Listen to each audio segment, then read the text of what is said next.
Един ден в Гърция. Хибрите от Алиекспрес. Или по-точно в Тасос. Да видим и ние това местенце. Няма да смятам пъти нощувки, защото това го приемам за нещо индивидуално. Заради колата или хотела, в който сте избрали. Първа спирка е Кирамоти, откъдето хващаме ферибота за острова. Надолу ли сме? Цената за автомобила е 25 евро. За човеци 5 евро. За детски човеци 3 евро. А за кучета е безплатно.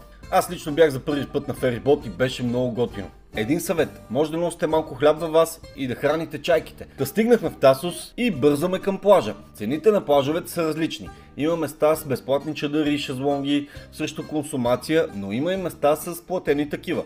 Примерно тук сме на цена от 10 евро за 2 шезлонга и чадър. Много зависи от барчетата. Примерно наливната бира на плажа варира между 5 и 8 евро. Кафе и фрапе не съм гледал, ама кой ти пие кафе бе, братко? За хапване нещата стоят така. Една гръцка салата може да я разделите на двама. Цените са около 10 евро за салата. Рибената супа е около 10 евро също. Скариди, калмари, други морски дарове между 15 и 25 евро. Може и по-скъпо. Бутилка озаки между 12 и 16 евро. Това е горе-долу, не е супер бюджетно място, пък и комплиментите от заведенията са намалели доста. Дали заради COVID или заради множеството българи, не знам. Но мястото определено е красиво и си заслужава. Аз ви съветвам да пробвате рибената супа, мусаката и други местни неща, супер са.